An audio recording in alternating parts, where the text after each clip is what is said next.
Hello दोस्तों, नमस्कार। कैसे हैं आप सभी लोग? उम्मीद है आप लोग अच्छे होंगे और काफ़ी अच्छी आप लोगों की स्टडी भी चल रही होगी। आप सभी का एक बार फिर से अपने इस चैनल एग्जाम एकेडमी पर हार्दिक स्वागत है। आज हम हिंदी में वर्तनी विश्लेषण को पढ़ने वाले हैं। ठीक है? ये वीडियो अगर आप पूरी देख लेते हो तो आपको वर्तनी विश्लेषण या फिर इसे हम वर्ण विच्छेद या वर्ण विन्यास भी कहते हैं, तो आपको इस टॉपिक्स में कोई दिक्कत नहीं रहेगी। ठीक है? हम इसे एग्जाम्पल के थ्रू समझने वाले हैं प्रॉपरली। तो शुरू करते हैं। पहले हम देखेंगे जो आसान से होते हैं, आसान से शब्द हैं उनका हम वर्तनी विश्लेषण या वर्ण विच्छेद करते हैं। ठीक है? तो हमारा पहला शब्द है यहाँ पर अनार। ठीक है? अनार। तो अनार शब्द का हमने वर्तनी विश्लेषण करना है, यानी कि मतलब ये जिन जिन वर्णों से मिलकर बना है, इन सबको अलग अलग खोल के रख देना एक तरीके से। ठीक है? तो जैसे अनार, अनार में पहला जो वर्ण है वो है अ, उसके बाद आ गया नौ। ठीक है? नौ में हलंत लगा है, इसका मतलब होता है कि हलंत लगा है मतलब कि अब वो एक वर्ण है और उसमें से हमने स्वर को बाहर निकाला, क्योंकि प्रत्येक जो व्यंजन होता है वो किसी न किसी स्वर की मदद से अवश्य ही बोला जाता है। ठीक है? और रॉ में हलंत लगा और बाहर निकला ओ। ठीक है? तो ये सिंपल सा था। अगर आपने पहले कभी इसे थोड़ा बहुत एक बार भी देखा होगा तो आपको समझ आ गया होगा। तो अनार में हमने देखा कि ओ तो अपनी जगह, यानी जितने भी जो स्वर होते हैं ना वो एज इट इज होते हैं।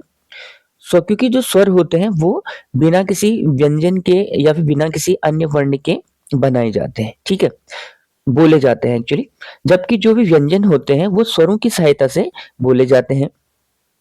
और यहाँ पर हम अनार की बात करते हैं तो अनार में अ एक स्वर है, तो हमने अ को अ ही लिखा है। और नौ को हमने हलंत लगाया, क्योंकि जो नौ है इसमें से हमने स्वर को बाहर निकाला और वो स्वर क्या है? आ। ठीक है? और उसी प्रकार से रॉ को हमने अलग से लिखा और इसमें से एक स्वर बाहर निकला जिसका नाम है अ। तो एक आसान सा था। दूसरा इसमें हम देखते हैं किसान। ठीक है? किसान। अब इसमें जो पहला वर्ण है वो है क, यानी छोटी की। ठीक है? किसान में है की। तो इसमें से क हमने बाहर निकाला, तो क में छोटी की मात्रा लगी हुई है। ठीक है? हलंत होना बहुत जरूरी है। आप देखो क में जैसे हमने हलंत लगा रखा है, हलंत का मतलब है कि ये इससे छोटा रूप अब व्यंजन का नहीं है, ये स्वर रहित है एक्चुअली। ठीक है? ई हमने इससे बाहर निकाला, सौ हमने लिखा, उसके बाद सौ में आ की मात्रा हमने देखी। और क्योंकि सौ किसान में क्या है, सौ में आ की मात्रा है। नौ, नौ के बाद आ गया ओ। ठीक है?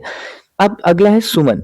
सुमन को अगर हम देखते हैं, सुमन शब्द को मतलब, तो इसमें देखो। ठीक है? सुमन शब्द में सौ, ये सौ में छोटी यू की मात्रा लगी हुई है, तो हमने सौ यहाँ पर लिखा और इसमें छोटी यू की मात्रा हमने लगा दी, यानी कि ऊ को हमने अलग से बाहर लिखा। उसके बाद हमने देखा कि इसमें क्या है? मो। ठीक है? मो, मो पूरा है, यानी कि मो पूरा है, इसका मतलब क्या है कि मो से हमने ओ बाहर निकाला, मो में हलंत लगाया और नौ में हलंत लगा के ओ बाहर आ गया। ठीक है? आसान सा था ये भी। तो ये एक तरह के हैं तीनों, मतलब ये आसान वाले थे, तीन के तीन। ठीक है? ये तीनों। अब ये जो इसके नीचे वाले हैं ये इससे थोड़ा सा टफ है, ये भी आसान है, मतलब इससे इसके कंपैरिजन में थोड़ा सा इसमें आपको एक चीज ये ध्यान रखनी है। जैसे हमने यहाँ पर ये शब्द देखा ईश्वर। अब इसमें आपको पहला वर्ण तो है ई एक स्वर है, तो हमने इसको एज इट इज लिखा।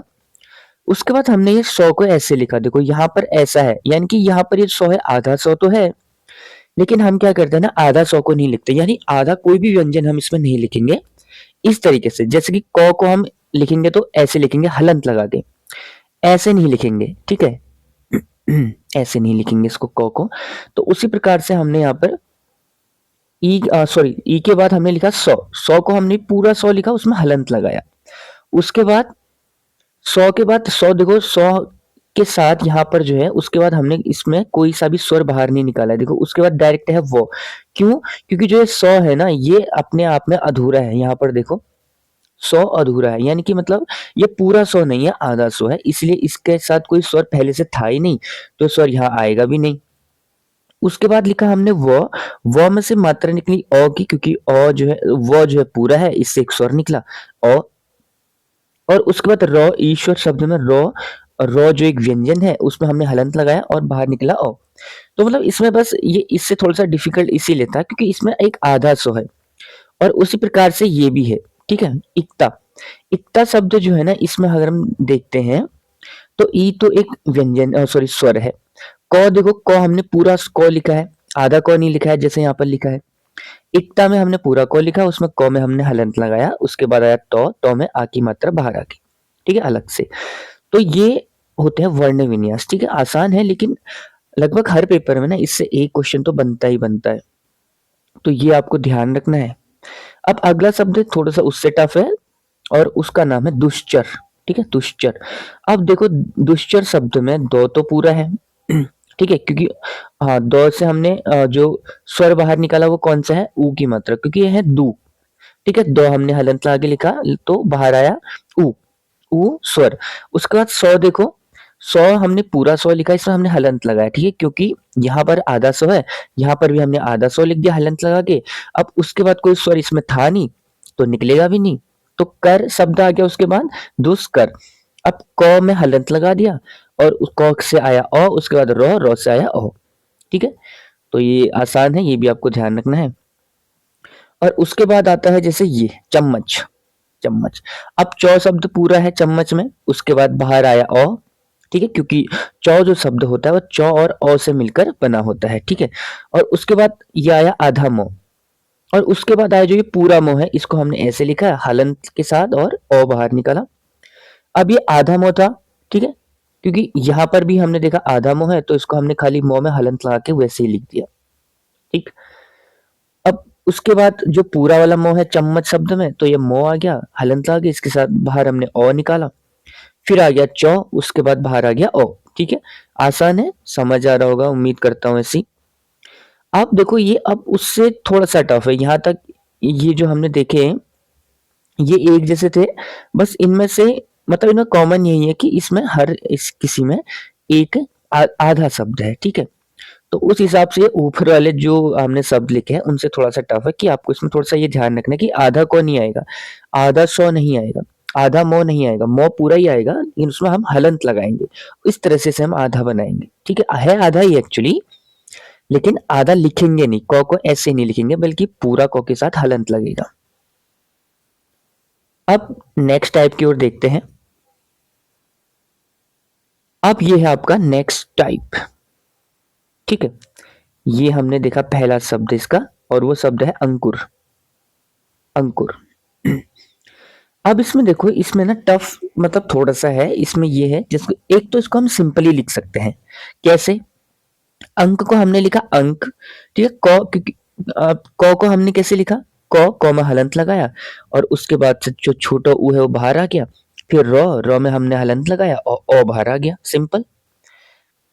लेकिन इसको ना आजकल आजकल नहीं मतलब पहले से ही होता है। इसको हमने 2 तरह से लिखा है, ठीक है? अंकुर शब्द को हमने 2 तरह से लिखा है। देखो एक तो ये सिंपल वाला है, अब एक ये है, इसमें हमने बाहर निकाला अ, ठीक है? अ। अब जो ये अंकुर शब्द है ना, इसमें अंक की मात्रा है, ठीक है? अंक की मात्रा। तो अंक की मात्रा होने से क्या होता है कि ये जो अंक है ना, ये उसके बाद वाले वर्ण के 5वां वर्ण होता है, ठीक है? समझ आ रहा होगा आपको। इसके बाद कौन-सा वर्ण है? क वर्ण है। क का 5वां क्या होता है? क, ख, ग, घ, ङ, ठीक है? अ। तो अ आ गया, उसके बाद आ गया आपका क में छोटी की मात्रा और उसके बाद आ गया र में आ गया बाहर आ गया अ। तो ये तरीका जो है ना इससे पूछा जाता है, ऐसा आपको ऑप्शन में मिलेगा आजकल, ठीक है? तो आपको ये ध्यान रखना है, ये वाला अंकुर शब्द को हमने ऐसे परिभाषित किया, ऐसे हमने इसको तोड़ा है, ठीक है? वर्ण विच्छेद मतलब वर्ण को तोड़ना यानी शब्द को तोड़ना। अब देखो अंकुर शब्द फिर से हम थोड़ा-सा इसमें देखते हैं और अपनी जगह पर आ गया अंक, ठीक है? इसको हमने एक्चुअली ऐसे लिखते हैं देखो, को अ ही लिखा हमने अंकुर में, उसके बाद आ गया ये ङ, ठीक है? फिर आया कुर, ठीक है? ये आपको ध्यान रखना है, हमने इसको ऐसे लिखा है, ठीक है? ये अंकुर शब्द ऐसा हमको दिख रहा है लेकिन वास्तव में कैसा है? ऐसा है, ठीक? यानी कि आ गया, पहले में हमने लिखा, उसके बाद ये आ गया, ठीक है? ये ऊपर जो बिंदु होता है ना, ये हमेशा हलंत में होता है, ये चीज़ ध्यान रखना आपको। हलंत के रूप में ही आएगा वो पक्का। ठीक है, तो अ आ गया, अ के बाद अंग आ गया, उसके बाद आ गया, उसके बाद तो आपको आसानी लगेगा क में छोटी की मात्रा है, फिर र में छोटा मतलब अ की मात्रा है। अब उसी प्रकार से हम इसको समझते हैं थोड़ा सा पंकज शब्द में। देखो पंकज शब्द है, अंक की मात्रा इसमें आपको इसमें भी दिख रही है। पंकज शब्द क्या हो रहा है ठीक है, ये शब्द है पंकज। अब इसमें देखो प तो अपनी जगह ठीक है, उसके बाद हमने उसमें अंक की मात्रा लगा दी तभी पंक हुआ वो पंक। उसके बाद क में अ बाहर आया, फिर जौ में अ बाहर आया, सिंपल। ठीक है, लेकिन सिंपल है भैया तो पूछा भी नहीं जाएगा, तो आएगा क्या ऑप्शन में, ये वाला, ये वाला। देखो इसमें प है, प में हमने बाहर निकाला अ, है ना, अंक की मात्रा को छोड़ दो अभी, खाली प शब्द देखो प। अब इसमें प में हलंत लग गया और अ बाहर आ गया। अब जो ऊपर बिंदु है तो ये अंगा आ गया यहाँ पर। अंगा क्यों आया यहाँ पर, क्योंकि जो उसके बाद का वर्ण है वो है क, और क वर्ग का जो पांचवा वर्ण होता है वो आ गया होता है अंगा। क्या होता है अंगा, तो उसके बाद आ गया अंगा, अंगा में हलंत लगेगा, और उसके बाद सिंपल है क में अ बाहर आया, फिर आया जौ में अ बाहर आ गया। ठीक है, सिंपल है। अब देखो थोड़ा सा यहाँ पर ठीक है, ये शब्द है आपका गंगा, गंगा शब्द है। उसी प्रकार से सिंपल है ये भी, मतलब अगर आपको ऊपर का समझ में आ गया है दो, तो वैसे ये भी आ जाएगा। अब गौ है, सिंपल लैंग्वेज में मतलब सिंपली हमने इसको तोड़ा गौ, उसके बाद अंक, फिर गौ में आ बाहर आ गया, ये गंगा शब्द में। लेकिन जो टफ तरीका है वो उसमें हम देखते हैं, देखो पहले आया गौ में हलंत लगा, अ बाहर आया, फिर ये जो गौ है ना, ये भी क वर्ग का एक वर्ण है। ठीक है, जैसे कितने वर्ग होते हैं हिंदी में, व्यंजनों में 5 वर्ग होते हैं, क वर्ग, च वर्ग, ट वर्ग, त वर्ग और प वर्ग। ठीक है, 5 वर्ग होते हैं, और प्रत्येक जो व्यंजन है ना उसका पांचों उस वर्ग का पांचों वर्ण हमेशा सेम होता है। जैसे क वर्ग का जो आखिरी वर्ण होता है वो अंगा होता है, ख का भी अंगा, गौ का भी अंगा, घ का भी अंगा, ठीक है, अंगा का भी अंगा। चौ का या होता है, छ का या होता है, जौ का या, झौ का या, ठीक है, या का या। तो उसी प्रकार से जैसे मान लो प फ ब भ, जब प का क्या होगा म होगा, फ का भी म, ब का भी म, भ का भी म। ठीक है, और म शब्द है तो उसका भी म ही आएगा पांचों वर्ण, ये आपको ध्यान रखना है। तो यहाँ पर जैसे गंगा शब्द हमने देखा, तो इसमें गौ पहला शब्द तो आ गया, उसमें हलंत लग गया, अ बाहर आ गया। ठीक है, खाली गौ देखा हमने, अंक की मात्रा ये है अंक की मात्रा। अब ये अंक की मात्रा डिसाइड होती है कि उसके बाद वाला वर्ण क्या है। उसके बाद है क वर्ग का वर्ण है जिसका नाम है गौ। अब गौ है तो उसका पांचवा वर्ण अंगा होगा, तो उससे पहले आ जाएगा अंगा, उसके बाद आ जाएगा गौ में आ की मात्रा लगी है गंगा शब्द में तो आ गया। ठीक है, सिंपल। अगला देखो, अगला है चंचल, अगला शब्द है चंचल। अब इस शब्द में देखो, देखो सिंपली हमने किया तो चौ बाहर आ गया।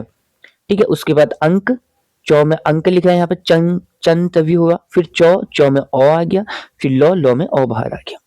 लेकिन जो उसका थोड़ा सा टफ वर्जन है तो उसमें हम देखेंगे चौ, खाली हमने पहले चौ को देखना है, चौ में हलंत लग गया और ओ बाहर आ गया। ठीक है, फिर ये ऊपर क्या है, बिंदु है, तो बिंदु यहाँ पर क्या है, या। क्यों आया या, क्योंकि उसके बाद वाला वर्ण है चौ, उसके बाद वाला वर्ण अगर चौ है, अगर मान लो यहाँ पर टो होता है यहाँ पर, तो यहाँ पर क्या आता, अणा आता, क्या था, अणा।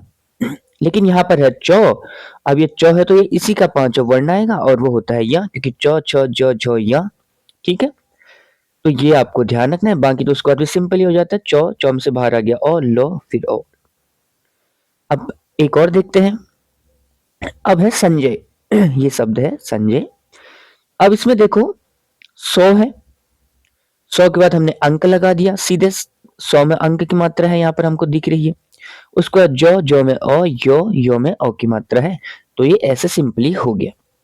लेकिन दूसरा तरीका इसका है, ये भी सही है। ठीक है, जो ऊपर है ये भी सही है, ये जो नीचे है ये भी सही है, दोनों सही है। लेकिन एग्जाम में ऊपर वाला कम पूछा जाता है, इसलिए मैं आपको दोनों तरीके से मतलब इसका दोनों सॉल्यूशन इसका बता रहा हूं। ठीक है, अब देखो संजय में पहले आपने खाली ध्यान रखना है 100 का, तो 100 में क्या है, 100 जो है 100 में हलंत लगा दिया, ओ बाहर आ गया। उसके बाद जो है 100 के ऊपर बिंदु है, बिंदु है तो सौ के बाद जो वर्ण है वो है जौ, और जौ वर्ण किस वर्ग का है? व्यंजन के दूसरा वर्ग है जिसका नाम है चौ वर्ग।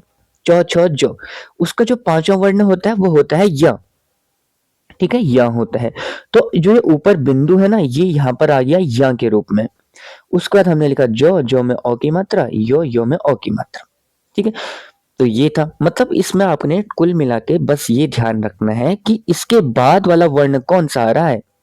अगर यहाँ पर बिंदु है तो उसके बाद वाला वर्ण जो आएगा उसी का पांचवा वर्ण वो होगा जो बिंदु है। ठीक है, जैसे संजय में 100 प्लस अ आपने 100 को लिख दिया। फिर आपने या क्यों लिखा है? क्योंकि ऊपर बिंदु है। और ये या ही क्यों आया? क्योंकि यहाँ पर है जौ, जौ। ठीक है ना, और जौ वर्ग सॉरी जौ जो वर्ण होता है उसका पांचवा वर्ण भी या होता है, ये मैं आपको बता चुका हूँ। ठीक है, ये हमने अपनी पिछली वीडियोज में भी देखी थी, हिंदी वाली। वर्ण वर्ण और वर्णमाला संबंधित कोई टॉपिक था। उसके बाद हमने इसमें देखा, तो उम्मीद है मतलब ये समझ में आ ही गया होगा आपके अब। संजय शब्द में ठीक है, 100 को हमने 100 प्लस ओ लिख दिया। फिर अंगा जो है उसकी मतलब ये सॉरी ऊपर जो बिंदु है इसको हमने यहाँ लिख दिया। फिर जौ को हमने जौ प्लस ओ लिख दिया, और यो को हमने यो प्लस ओ लिख दिया। सिंपल। ठीक है, अब ये है, ये भी इसी टाइप का है लेकिन इसमें थोड़ा सा चेंज है। और वो चेंज क्या है? इसको हम एक ही तरीके से लिखते हैं और वो है ये आसान तरीका। 100, 100 में अंक की मात्रा, संवाद शब्द है। देखो 100 में अंक की मात्रा है, उसके बाद आया वो में आ की मात्रा है, उसके बाद दो, दो में हमने हलंत लगाया और उसके बाद लिख दिया ओ। संवाद। ठीक है, अब इसमें भी जो है भैया अंक की मात्रा तो है, लेकिन जो जो वो है ना, इसके बाद कौन सा शब्द है, वर्ण है, वो है वो। ठीक है, वो वर्ण है। अब इस वो का तो भैया कोई पांचवा वर्ण होता ही नहीं है, क्योंकि ठीक है, क्योंकि जो वो है वो क्या है? वो एक अंतस्थ व्यंजन है। य र ल वो क्या होते हैं? अंतस्थ व्यंजन होते हैं, और इनका कोई पांचवा वर्ण नहीं होता है। पांचवा वर्ण किन किन का होता है? केवल 25 व्यंजनों का, जिनको हम स्पर्श व्यंजन भी कहते हैं। इसका डिस्कशन पिछली वीडियोस में कर चुके हैं। ठीक है, तो कौन सा? क वर्ग, चौ वर्ग, टौ वर्ग, तौ वर्ग और ये प वर्ग। ये 5 वर्ग ऐसे हैं जिनका पांचवा वर्ण होता है, लेकिन ये वो जो यहाँ पर वर्ण दिखा है, लिखा है, इसका कोई पांचवा वर्ण नहीं होता। तो यहाँ पर इसी रूप में आएगा, अंक के रूप में। या फिर यहाँ पर अंक लिख दो, या फिर कहीं पर हिंदी में ऐसा भी लिखा होगा अनुस्वार। अनुस्वार यहाँ पर लिखा नहीं जा रहा ठीक से, तो जो मैं बोल रहा हूँ उसको आपने ध्यान रखना है। क्या लिखा होगा? अनुस्वार। ठीक है, तो ये चीज आपको ध्यान रखनी है। तो इस तरीके से हम इसको लिख सकते हैं, किसको? संवाद को। आसान सा था। तो ये थे अलग टाइप के क्वेश्चन, या मतलब जहाँ पर सब में आपको देखने को मिल रहा होगा, जैसे चंचल में अंक की मात्रा, संजय में भी अंक की मात्रा, संवाद में अंक की मात्रा, गंगा में अंक की मात्रा, पंकज में अंक की मात्रा। तो ये इस तरह के थे, थोड़े से टफ है बाकी जो ऊपर के थे उनसे। अब उनसे थोड़ा सा टफ है या फिर थोड़ा सा अलग कहो, तो आपको क्या पता कौन से टफ लगते हैं। अब ये है रॉ से, जिनके ऊपर रॉ, अब रॉ के भी कई रूप होते हैं ना, ये हैं जैसे। अब हम इसमें देखते हैं थोड़ा सा। अब ये एक तरह के क्वेश्चन है जिसमें आपको रॉ देखने को मिले, जैसे धर्म शब्द है, इसमें रॉ है ऊपर। ठीक है, अब देखते हैं धर्म शब्द, इसको कैसे तोड़ा जाएगा। अब धौ को तो हमने पूरा लिखा है, यहाँ पर धौ पूरा है तो धौ में से ओ निकल गया। ठीक है, और उसके बाद जो रॉ है ना ऊपर, ये रेफ रूप में है। ठीक है, इस रेफ रूप कहते हैं जो रॉ ऊपर लगता है। तो रॉ में हमने हलंत लगाया, उसके बाद डायरेक्ट हमने लिखा मो। इसका मतलब है जो ऊपर ये शब्द लगा है, रॉ का जो रेफ रूप होता है ना, ये हमेशा इसमें अधूरा होता है। ठीक है, ये आपको ध्यान रखना पड़ेगा। धर्म हो, कर्म हो, या फिर इस तरह से जो भी शब्द होते हैं जहां पर रॉ ऊपर लगा होता है, तो वहां पर आपको ध्यान रखना है कि वो हमेशा आधा शब्द है। ठीक है, तो यानी कि धर्म में अगर हम देखें, धर्म शब्द में तो धौ जो वर्ण है उसको हमने धौ प्लस ओ लिख दिया। जो ऊपर रॉ लगा है इसको हमने रॉ आधा लिखा। इससे कोई वर्ण, कोई स्वर नहीं निकलेगा, क्योंकि ये अपने आप में अधूरा है, कोई वर्ण इसमें लिखा ही नहीं है। ठीक है, अब जो ये मो है, मो को हमने इस तरह से लिख दिया, म प्लस अ। ठीक है, समझ में आ गया होगा आपके। अगला है इसमें शब्द निर्मल। ठीक है, निर्मल शब्द है, इसमें भी रॉ जो है ऊपर लगा हुआ है, यानी कि ये भी अधूरा होगा। आपको ये समझ में आ गया तो ये तो इजिली आ जाएगा ये भी। नौ, नी है, नौ में छोटी की मात्रा हमने यहाँ पर देखी, बस ऐसे हमने इसको लिख दिया। रॉ ऊपर है, रॉ को हमने सिंपली ऐसे लिख दिया। और उसके बाद है मौ, मौ को हमने मौ प्लस ओ। अब ये मो रो को हमने इसके बाद कोई स्वर नहीं निकाला, इसके बारे में मैं आपको बता चुका हूँ, क्योंकि जो ऊपर रो लगता है ना वो हमेशा रेफ रूप में होता है, यानी कि वो अधूरा होता है। अधूरा का मतलब होता है कि स्वर रहित, ठीक है, उसमें कोई स्वर नहीं होता। और मो ये पूरा है यहाँ पर, तो मो प्लस ओ, उसके बाद लो, लो में ओ निकलेगा, ठीक है, लो प्लस ओ, लो में हमने हलंत लगाया, ये है। अब अगला आता है प्रकाश। ठीक है, प्रकाश। इस शब्द की अगर हम बात करते हैं ना, देखो अभी तक रॉ ऊपर लग रहा था, यहाँ पर ये धर्म में ऊपर लगा, निर्मल में ऊपर लगा, अब है प्र में नीचे लगा है, पौ के नीचे रॉ लगा है, ठीक है। तो हम प्रकाश शब्द में देखते हैं तो इसमें क्या होता है ना, जो भी शब्द नीचे होता है, नीचे इस तरह से लगा होता है, ये हमेशा पूरा होता है। जैसे कि कोई शब्द आपने लिखा, मान लो द्वंद्व, ऐसे लिखा ना द्वंद्व, ये वो है नीचे, तो ये दो जो है ना ये ऊपर ये अधूरा है, और जो नीचे वो लगा है ये पूरा होता है। जो भी शब्द ना किसी भी शब्द के नीचे लगा होता है ना वो पूरा है, इसका मतलब आपको ये ध्यान रखना है। अब प्रकाश जो शब्द है यहाँ पे, इसमें पौ के नीचे पर जो है यहाँ पे रॉ लगा हुआ है, ठीक है, रॉ लगा है, तो पौ जो शब्द है ये अपने आप में अधूरा है, लेकिन जो शब्द नीचे लगता है वो हमेशा पूरा होता है। ये आपको रटना ही पड़ेगा, ध्यान रखना पड़ेगा मतलब। तो रॉ में हम रॉ को हम ऐसे लिखेंगे, उससे कोई स्वर बाहर आएगा, क्योंकि रॉ जो है पूर्ण रूप में है और उससे हमने कोई स्वर बाहर निकालना ही है।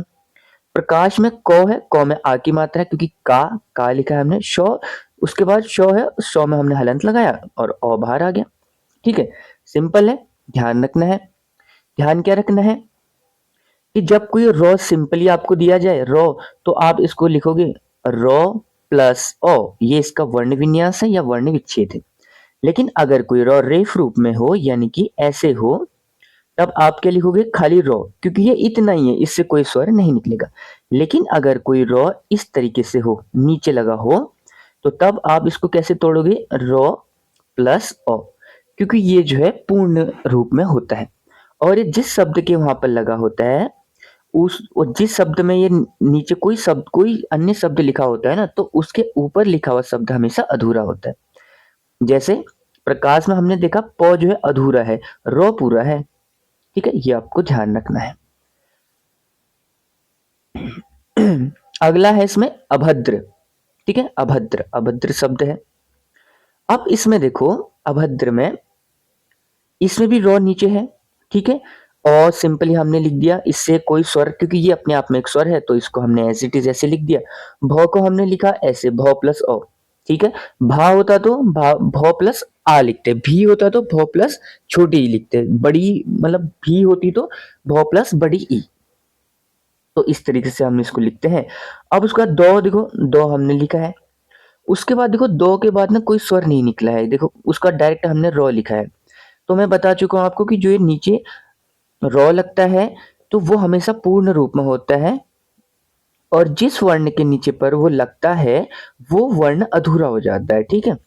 तो अभद्र शब्द में हमने देखा अ अपने आप में पूर्ण है, और आएगा जैसे यहाँ पर है वैसे यहाँ पर भी आएगा, क्योंकि अ एक स्वर है, स्वर को हम नहीं तोड़ सकते भैया, ठीक है, क्योंकि स्वर बिना किसी की मदद के लिखे जाते हैं, बोले जाते हैं। भौ है, भौ को हम भौ प्लस ओ लिखते हैं। दो हो को हमने सिंपल दो लिखा है, क्योंकि दो के नीचे रो लगा है, तो रो पूरा है, दो अधूरा है भैया, ठीक है, ये ध्यान रखना है। अब देखते हैं हम, अगला है ट्रक, ये है ट्रक, ठीक है। ट्रक में देखो इसमें क्या है, अब देखो टो, टो तो नीचे मतलब टो, हमने देखो टो के बाद कोई स्वर नहीं निकाला है, क्योंकि जो भी चीज नीचे लग जाए ना वो पूरा होती है, और जिसके नीचे लगती है वो अधूरा हो जाता है। तो इसको भी हमने ऐसे ही लिखा, रो को हमने रो प्लस हो, को हमने को प्लस हो, ठीक है, यानी कि रो ऐसे लगा हो या फिर ऐसे लगा हो, दोनों में क्या होता है, पूर्ण होता है, ये आपको ध्यान रखना है, ठीक है। अगला शब्द है कृपण, कृपण। अब देखो ये कृपण में रो तो आ रहा है कृपण बोलने में, लेकिन ये रो नहीं है, बल्कि ये होता है री, ये सिंबल देख लो यहाँ पर जो लगा हुआ है री है ये, ठीक है, री, कृपण। अब देखो क आया, क के बाद हमने सीधा री लिखा, क, ठीक है, कृपण, क लिखा, क में री लगा है यहाँ पर नीचे, तो री आ गया। फिर उसके बाद ये प, प में ओ की मात्रा, फिर अणा, अणा में ओ की मात्रा। ठीक है, सिंपल है, आपको ध्यान रखना है, आ ही गया होगा शायद, समझ में तो आ रहा होगा। अब ये है आपका अगला शब्द है द्वारिका। द्वारिका, ठीक है। अब देखो दो, मैंने आपको बताया था कि ये जो व लगा है ये पूरा होगा, क्योंकि नीचे जिस शब्द के नीचे लगता है वो पूरा हो जाता है।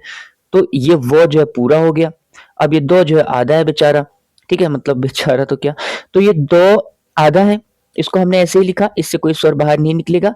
वो पूरा है, वो से हमने आ बाहर निकाला है। उसके बाद रो, रो में छोटी की मात्रा री, क में आ की मात्रा का, द्वारी का, ठीक है।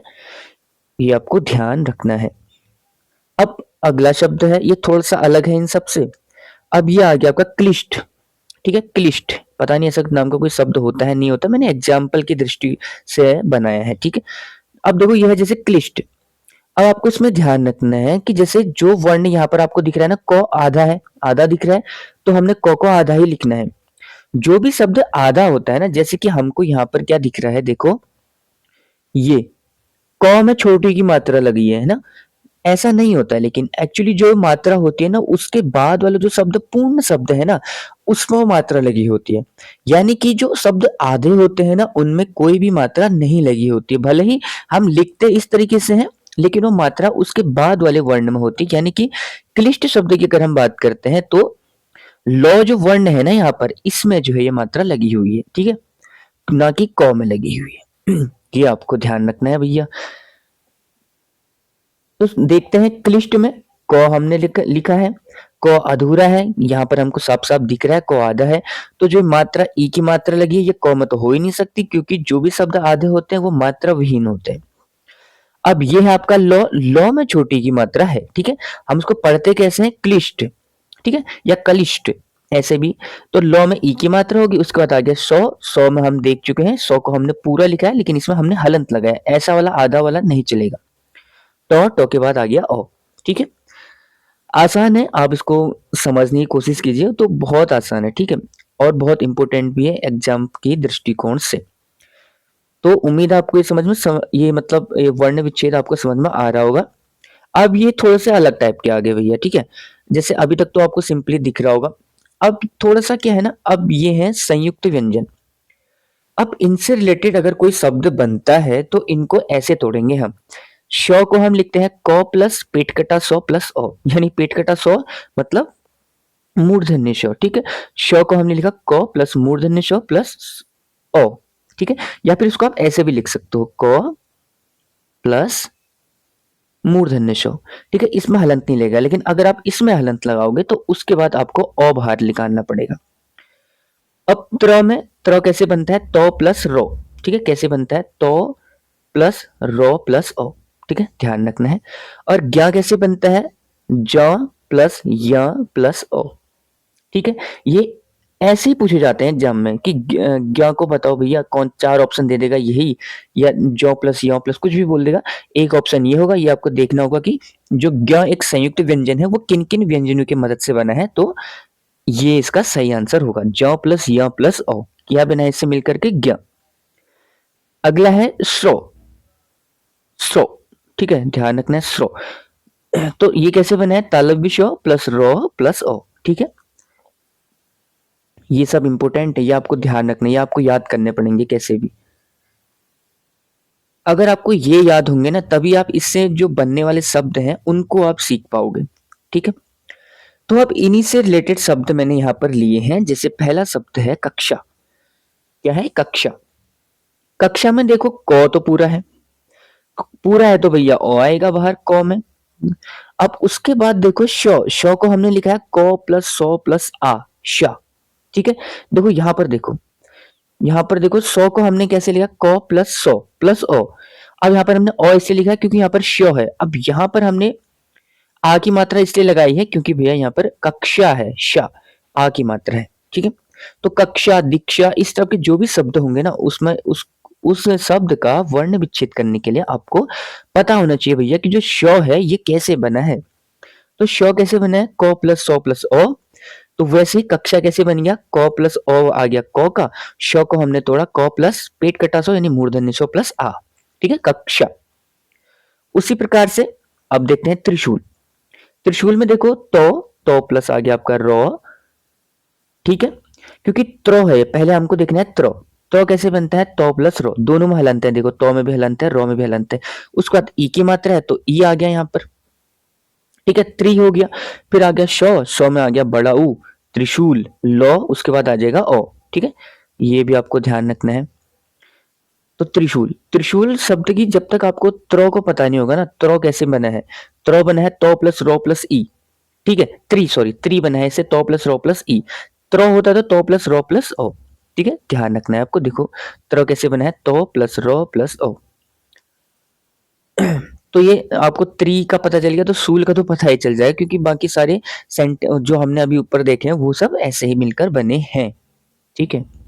यज्ञ में देखते हैं, यज्ञ शब्द की अगर हम बात करते हैं, ये ज्ञ वाला काफी ज्यादा पूछा जाता है, ठीक है, ये आपको ध्यान रखना, जहां पर ज्ञ, यज्ञ, क्या क्या आया, यो में हलंत लगा है, उसके बाद आ गया ओ, फिर आया जो में हलंत सॉरी, उसके बाद आ गया या प्लस ओ। तो यो को हमने सीधे लिख दिया यो प्लस ओ, ज्ञ को हमने ये लिखा है जो प्लस या प्लस ओ, ठीक है। ये आपको ध्यान रखना है, ये आपको याद करने ही पड़ेंगे भैया, ठीक है, क्योंकि हमने ज्ञ को हम ऐसे लिखते हैं, देखो जो प्लस या प्लस ओ। फिर है आखिरी श्रीमान, श्रीमान, ठीक है। देखो श्रीमान को कैसे लिखा है, श्री, पहले तो आपको पता होना चाहिए कि श्रो को कैसे तोड़ते हैं। श्रो को तोड़ते हैं तालब भी शो प्लस रो में, फिर उसके बाद ई श्री है तो श्री में ई आ जाएगा श्री, ठीक है। मो में आ की मात्रा आ गया क्योंकि माँ है, उसके बाद नो में आ गया ओ, श्रीमान, ठीक है। श्रीमान, श्रीमती या कोई भी इस तरह के शब्द हो तो आपको ऐसे ही बनाना है, ठीक है। ये दो शब्द हमने एक्स्ट्रा लिए हैं, पक्षी, ठीक है। ये वीडियो पॉज करके आप इसको खुद से भी सॉल्व कर सकते हो कैसे बनेगा। जैसे हम देखें पक्षी में, तो पो, ठीक है, इससे क्या निकलेगा ओ, ओ प्लस श, श को हमने कैसे लिखा था, को महलन प्लस मूर्धन्य श प्लस बड़ी ई, बड़ी ई, ठीक है, पक्षी। ये आ गया, प शब्द को हमने ऐसे तोड़ दिया प प्लस ओ में, शी को हमने क प्लस पेट कटा सो प्लस ई में तोड़ दिया। अब ये है क्षमता, क्षमता को हमने कैसे लिखा था, ऊपर श को हमने लिखा था क प्लस श, सॉरी सौ मतलब प्लस ओ, यह हो गया। ये खाली इस इतने से का है ये, ठीक है, इतने से का श का। फिर हमने लिखा प्लस में मो के पास हमने, मो के बाद हमने लिखा ओ, फिर लिखा तो के बाद हम लिखेंगे आ, क्षमता, ठीक है। तो ये चीज आपको ध्यान रखनी है भैया। तो दोस्तों ये थी आज की क्लास, उम्मीद है ये क्लास आपको अच्छी लगी होगी और समझ में आया होगा। यहाँ से आप जो भी क्वेश्चन बनेंगे आप उन्हें इजीली कर पाओगे, जहां तक मुझे लगता है, अगर आपने क्लास पूरी देखी है और मन लगा के देखी है, ठीक है। तो दोस्तों अगर आपको ये वीडियो अच्छी लगी है तो इसे लाइक करें, शेयर करें और चैनल को सब्सक्राइब करें। Thank you so much.